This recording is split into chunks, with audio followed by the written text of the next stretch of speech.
Oh, hey, do you love tote bags? I totally love tote bags. You want to make one today? Let's do it. Hi there, I'm Laura, one of the owners and designers here at Rivet Patterns, and today we're going to make something really fun. It's easy, anyone can make it, a kid can make it, an adult can make it, someone who's never sewn on a sewing machine before can make this pattern. It is the Forte tote bag. It's very basic, it is unlined, it doesn't need any hardware, and it even has an optional patch pocket that you can add or don't. I don't care. It's a perfect little book bag, library bag, everything bag. I've probably made, I don't know, 50 of these bags. These are some practice. I even added bows and tags and some little silhouette cameo designs. These are too stinking cute. You can make your own handles like this one here out of fabric, or you can use webbing, which I have used here. Today we are making this exact one. It uses canvas. I would suggest using a heavier fabric, you can use denim, you can use corduroy, you can use canvas, something heavy, home decor fabric, things like that. You can use quilting cotton, but it just will not have any structure at all because it has no interfacing or lining to give it structure. So just keep that in mind when you're making your tote bag. Using quilting cotton is a great practice fabric for this bag if you've never made a tote bag before, but I'm telling you, this is the beginner project to make in terms of bags and getting to know your sewing machine. All right, let's get started.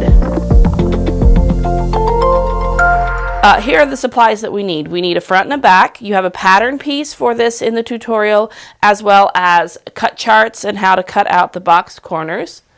All right, you have a front and a back there. You have a front and a back for your slip pocket if you so, or your patch pocket if you so choose to use that. And then we have our straps. I'm using cotton webbing today. If you want to make your own straps, I will put a link in the description box below for a video tutorial and instructions on how to make your own 1-inch handles or any size handles that you like. And so now we are ready to jump in and get started. Let's push our main to the side, and we're just going to work with our slip pocket or patch pocket. You can call it whichever you want. So we're going to place these right sides together. It's hard to tell the difference in this fabric, but pick a side, right? So we're going to place them right sides together. And let me grab my clips. You may or may not need them. Depending on how seasoned you are as a sewist. But you can use pins or you can use clips, it's up to you. So I'm going to clip here, I'm going to clip here, I'm going to clip here, and then just for my own, just so I remember, I'm going to do 2 on the bottom. Okay, so this is the top, this is the bottom. And so what I'm going to do, I'm going to start here. I'm going to use a 1/2 inch seam allowance. You can use a 1/4 seam allowance, 1/4 inch seam allowance as well. It's up to you. I'm going to start at the pink, and I'm going to sew to about a 1/2 inch from the long edge. I'm going to put my make sure my needle is down, lift my presser foot, and then I'm going to pivot, and then I'm going to sew down here or across here, across here, across here, and then over to here to the green one, and I'm going to stop and put a back stitch at both, at the beginning and at the end, and I'm going to leave this open because I need to turn this right side out. So let's head over to our sewing machine. All right, here we go. I'm going to start at the pink, back stitch,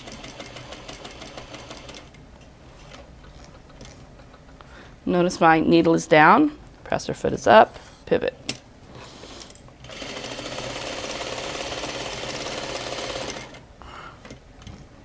Needle is down,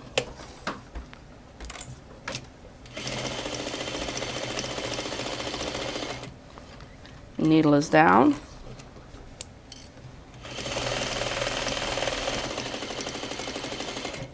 needle is down, oops, and back stitch. All right, we can clip our threads. So let's trim our seam allowance a little bit.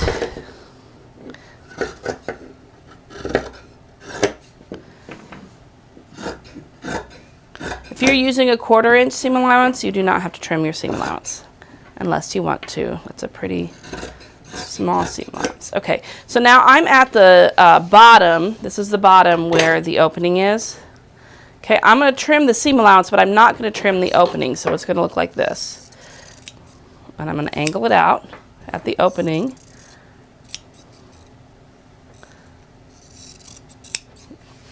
And you can see that's where the opening is, okay? So you do not want to trim that. Now I'm going to clip these corners. I want the corners of my slip pocket or patch pocket, whatever you're calling it, to be nice and crisp. So I'm going to clip the corners close to the stitch line without going through on all 4 corners. Okay. All right, so here's what we've got. We're going to turn this right side out.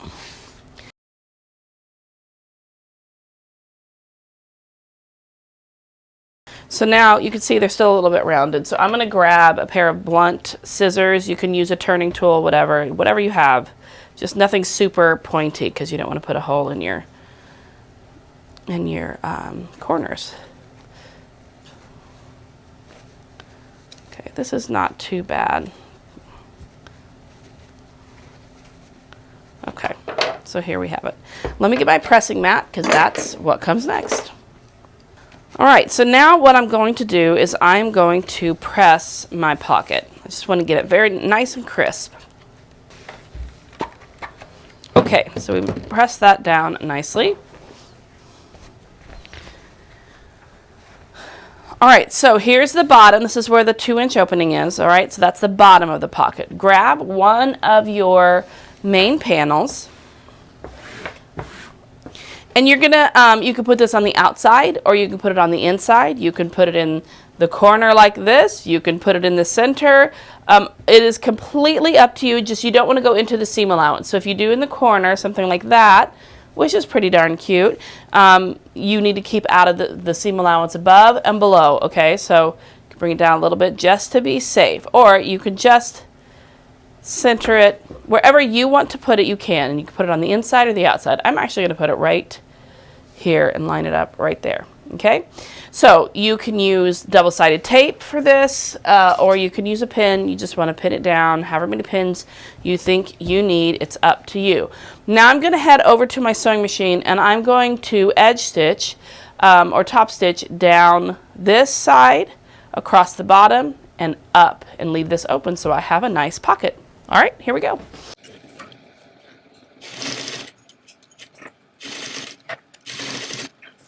Here we go. How cute is that? Let's take our pin out. We need to trim our threads if we missed any. There we go. And we've got a perfectly cute pocket that will easily fit my iPhone. All right, so we have this main panel and we have another main panel, and we're going to place them right sides together just like this. Now you can use pins or clips if you want. All right, and we are going to use a 1/2-inch seam allowance, and then we are going to stitch down this side, across the bottom, and up this side. All right?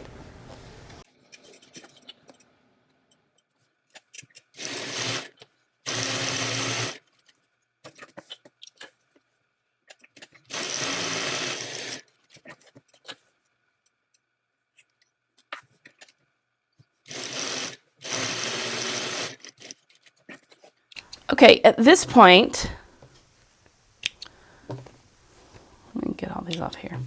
All right, at this point, I've done my sides and my bottom. I'm going to head over to my serger, or you can use your regular sewing machine, and you can serge to finish these edges so that they do not fray. Additionally, you can use pinking shears. You can use a zigzag stitch on your regular sewing machine or an overcast stitch.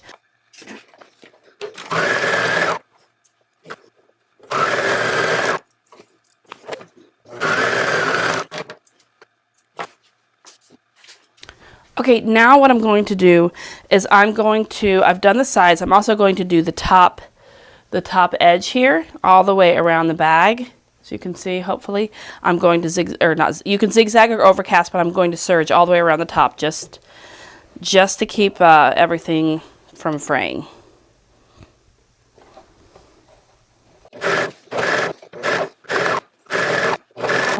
I've finished all of my edges. Everything is looking pretty clean. Now is the point where we are going to grab our pressing mat and we're going to fold the finished edge of the opening to the wrong side by 1 inch, and then we're going to press it. All right? If you're new to sewing, this right here is called a hem gauge. It's a 6-inch ruler, and you've got this little sliding piece, and we'll slide it to the measurement you want. I want 1 inch, so I'm going to put that at the measurement, and then I can measure from there. All right, so I'm going to fold this down, and I'm going to use my hem gauge, and I'm going to measure right on 1 inch, and then I'm going to press. And I'm going to do this all the way around.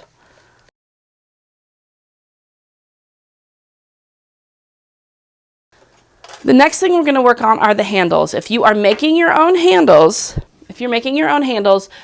this is where you're going to reference the how to make your handles video tutorial that I have linked in the description box below. You can also find it on the blog on our website. But I'm using webbing, so that's 2 25-inch pieces of webbing that I am ready to get moving on. Place the bag wrong side out, which we've done. Insert the short raw edges of one of our handles into this fold about 2 to 3 inches from the finished side seam. Okay, so this is where I can grab any type of ruler, but I'm going to grab my hem gauge again, and I'm going to put it about 3 inches, and then I'm going to start at the stitch line, and then I'm going to have my handle right at the 3-inch mark, and I'm going to clip it here. I want to push it all the way up into that seam allowance, all the way up to the edge. Okay, now I'm going to do that with the other side. All right, so I've got my here, it's at 3, push it all the way up in there, perfect, and give it a clip. Let's flip our bag over and let's do the other side.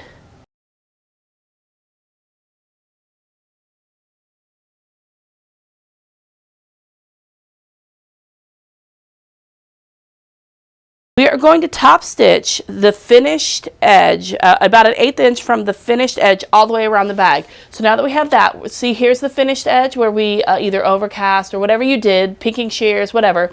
We're going to top stitch all the way around, going over these handles. All right, let's do that.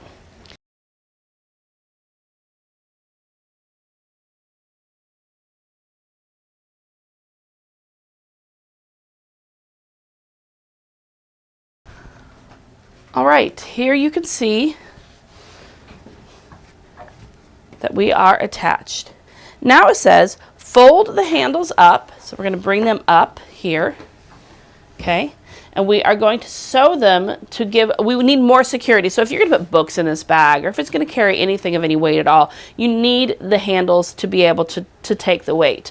So what I'm going to do is I'm going to fold the handles up on themselves, just like this, and then I'm going to clip it in place, just like that. I'm going to do all 4 handles that way.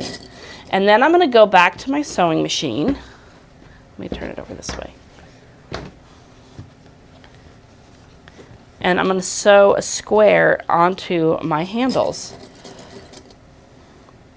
And I will show you exactly what that looks like. Okay.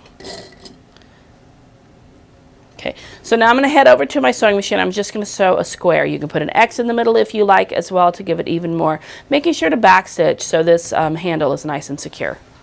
So I'm going to start about 1/4 inch from the folded edge of my bag. And I'm going to backstitch a lot here.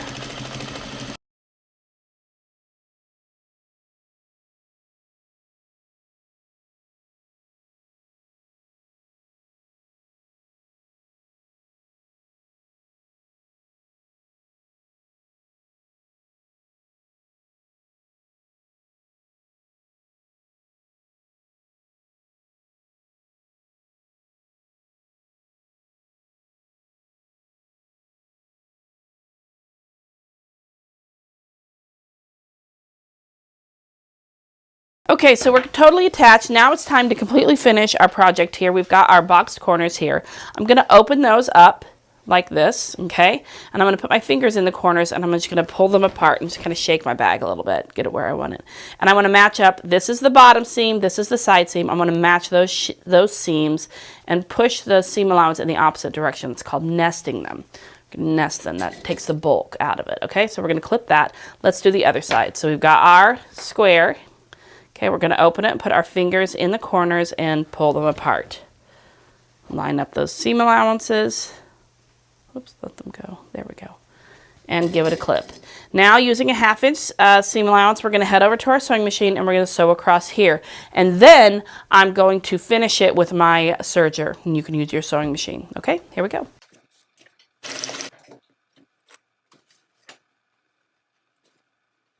Okay, we are all finished. This is what the outside looks like. The great thing about using something to finish these raw edges is it just gives it a more finished, professional look. If you've got any threads that are hanging out, it's time to clip those. I always have threads that are hanging out. And let's turn it right side out. Okay, we're gonna push those corners out because we want them nice and pointy. Okay. Okay, all done. The bag is finished. I'm not gonna lie, of all the ones I've made, this one I might like the best. I love that I chose to put the pocket here. The great thing about this patch pocket is that you could center it on the outside. You can put it in the corner like I did. You could put it on the inside so no one can see it. You can do 2 of them, 1 on each side. You can do 4 of them, 2 on the outside, 2 on the inside. It's totally up to you, and you've made a completely unique, completely you tote bag that you can take anything, anywhere.